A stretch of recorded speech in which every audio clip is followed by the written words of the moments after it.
Masih bersama kami di Presisi Utama. Pemirsa, kepadatan arus lalu lintas masih terjadi di kawasan wisata Lembang, Kabupaten Bandung Barat, Jawa Barat. Pada hari terakhir libur panjang Waisak, Senin, ribuan kendaraan wisatawan terlihat memadati ruas jalan nasional, baik yang menuju kawasan wisata maupun dalam perjalanan kembali ke kota asal. Kendaraan pribadi dari berbagai daerah, khususnya dari dalam kota Bandung, meramaikan ruas jalan utama Lembang. Tak hanya arus menuju Lembang yang mengalami kepadatan, arus balik dari arah Lembang dan Subang menuju kota Bandung juga terpantau padat merayap. Untuk mengurai kemacetan, Satuan Lalu Lintas Polres Cimahi menerapkan sistem one way atau satu arah secara sepenggal di beberapa titik rawan kemacetan. Rekayasa lalu lintas ini diberlakukan secara situasional sesuai dengan kondisi volume kendaraan di lapangan.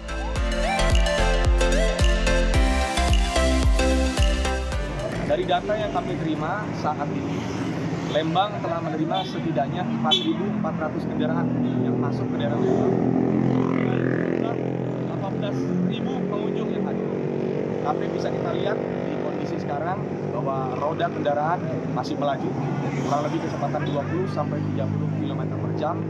Itu dari loadingan anggota yang telah kami sebar di beberapa lokasi untuk menciptakan keamanan dan kenyamanan bagi para pengunjung ke wisata Lembang dan sekitarnya. Menurut pantauan petugas, arus kendaraan wisatawan menuju Lembang sudah mulai menurun dibandingkan hari sebelumnya. Saat ini lonjakan volume kendaraan lebih didominasi oleh arus balik menuju wilayah Jabodetabek melalui gerbang tol Paster. Mengingat aktivitas perkantoran dan sekolah akan kembali berlangsung mulai hari Rabu. Pihak kepolisian mengimbau para pengendara untuk tetap mematuhi arahan petugas di lapangan dan mengutamakan keselamatan selama perjalanan kembali ke kota masing-masing. Dari Humas Polres Cimahi melaporkan untuk Polri TV.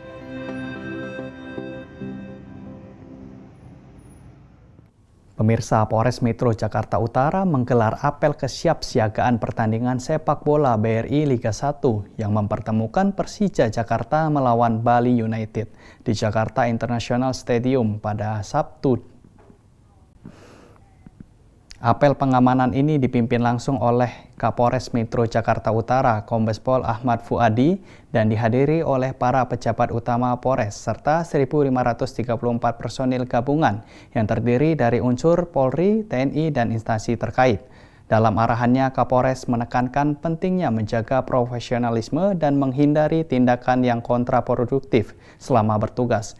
Ia juga menegaskan bahwa pengamanan maksimal diperlukan mengingat laga ini merupakan pertandingan penutup BRI Liga 1 musim 2024-2025. Polres Metro Jakarta Utara menyatakan komitmennya untuk memastikan seluruh rangkaian kegiatan pertandingan berlangsung aman, tertib, dan kondusif. Pemerintah pusat melalui Kementerian Koordinator Bidang Politik dan Keamanan terus mendorong pemerintah daerah membentuk Satgas Terpadu tingkat provinsi dan kabupaten kota terkait operasi penanganan organisasi kemasyarakatan atau Ormas yang terafiliasi premanisme sebagai provinsi yang akan menjadi ibu kota negara atau IKN. Kalimantan Timur diharapkan bisa memberi contoh bagi provinsi lain.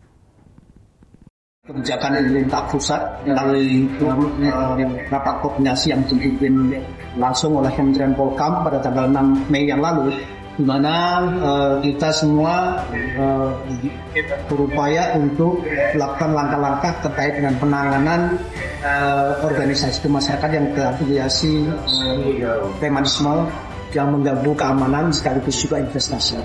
Dan langkah ini terus berlanjut di mana dibentuk satu satgas terpadu dalam penanganan tersebut di tingkat pusat, yaitu penanggung jawabnya langsung Pak Kapolri dan Panglima TNI dengan unsur-unsur kementerian lembaga terkait di bawah pengarahan maupun pengendalian langsung Pak Menko Polhukam. Dan selanjutnya di daerah ini kami sekarang turun ke daerah untuk melihat sejauh mana langkah-langkah yang dilakukan oleh pemerintah daerah di provinsi maupun kabupaten dalam upaya untuk melakukan penanganan terkait dengan organisasi masyarakat yang terafiliasi dengan premanisme dan mengganggu stabilitas keamanan di wilayah dan juga investasi. Ini kira-kira ya.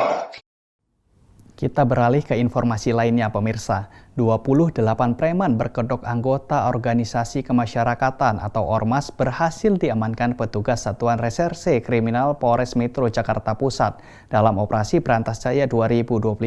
Dari hasil pemeriksaan, 9 diantaranya ditetapkan sebagai tersangka atas tuduhan telah melakukan pemaksaan dan pemerasan sebagai juru parkir liar. Perang terhadap aksi premanisme di ibu kota terus digaungkan jajaran Polres Metro Jakarta Pusat. Dari hasil operasi Berantas Jaya 2025 yang digelar petugas Satreskrim Polres Metro Jakarta Pusat selama 3 hari, berhasil diamankan sebanyak 28 preman berkedok anggota Ormas di sejumlah titik keramaian seperti di Tamrin City, Pasar Tanah Abang, serta Monas. Setelah dilakukan pemeriksaan, 9 diantaranya ditetapkan sebagai tersangka karena terbukti melakukan pemaksaan dan pemerasan. Modus yang dilakukan para pelaku meminta uang jasa parkir secara paksa kepada pemilik kendaraan dengan jumlah yang tak wajar, yakni Rp20.000 hingga Rp30.000. Mereka bahkan tak segan-segan mengancam korbannya jika tak mau memberikan uang sesuai permintaan. Pengungkapan yang dilakukan oleh Polres Metro Jakarta Pusat dalam rangka operasi berantas, yaitu operasi yang menekankan sasaran aksi-aksi premanisme, terutama yang berkodok Ormas. Sekitar 28 orang terduga yang diamankan berdasarkan kecukupan alat bukti, maka Satreskrim Polres Metro Jakarta Pusat telah menetapkan 9 orang yang diduga kuat dapat ditetapkan tersangka dengan persangkaan pasal 335, yaitu terkait masalah pemaksaan dengan menggunakan kekerasan atau ancaman kekerasan, dan juga pasal 368, yaitu dengan ancaman kekerasan atau kekerasan untuk menyuruh orang memaksa menyerahkan suatu barang yang biasa kita sebut dengan pasal pemerasan. Salah seorang anggota Ormas mengaku terpaksa menjadi jukir liar karena bisa memperoleh penghasilan yang menggiurkan hingga Rp7 juta per bulan. Tahun 2005 Pak. 5. Iya. 5 ya.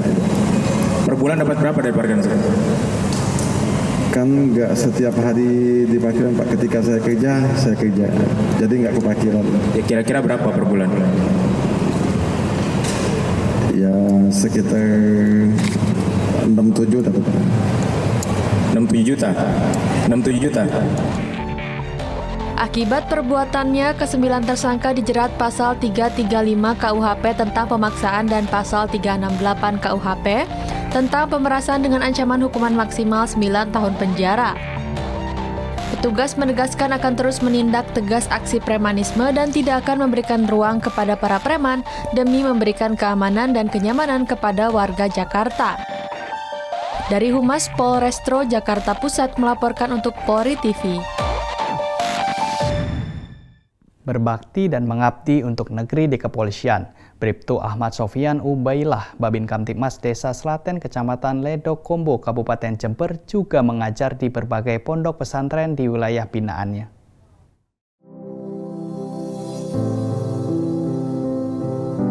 Assalamualaikum warahmatullahi wabarakatuh. Nama saya Ahmad Sofian Ubaidillah, pangkat Bribtu. Saya dinas di Polsek Ledokombo. Jabatan saya Babin Kamtibmas Desa Slateng. Saya mengajar di pondok ini insya Allah sudah 6 bulanan. Jadi ketika saya 6 bulan pertama, saya perkenalan dengan santri-santri. Setelah itu saya tergerak. Santri di sini masih belum tahu, kebanyakan masih belum tahu apa itu yang artinya Al-Fatihah, apa itu terkait dengan bacaan sholat. Jadi saya ingin memberikan wawasan ataupun ilmu berbagi kepada adik-adik sekalian. Bismillahirrahmanirrahim. Assalamualaikum warahmatullahi wabarakatuh. Waalaikumsalam warahmatullahi wabarakatuh.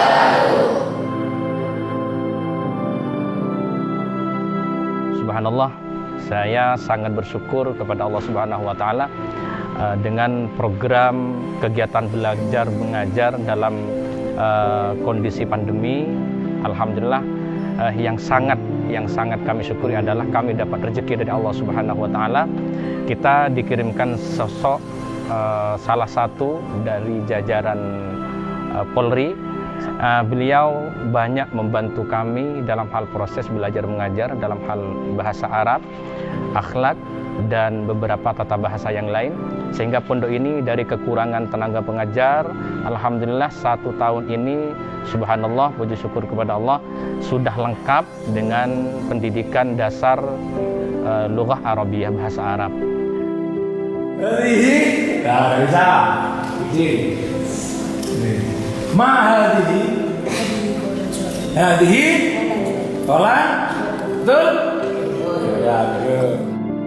Kami beserta keluarga pesantren sangat terima kasih atas bantuan beliau, ya, dan mohon maaf kami tidak pernah tidak pernah menggaji beliau. Ini dari sukarela.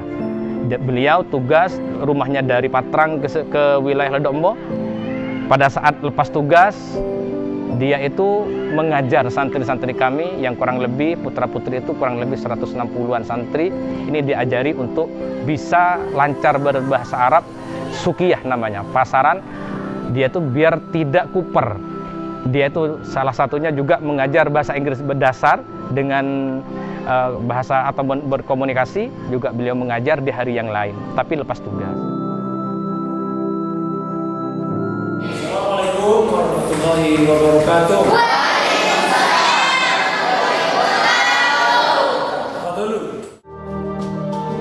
Aktivitas setelah saya mengajar, saya sempatkan sekitar setengah jam atau 30 menit untuk mengajar santri-santri yang sudah lulus ataupun yang masih mukim di pondok ini untuk berwirausaha.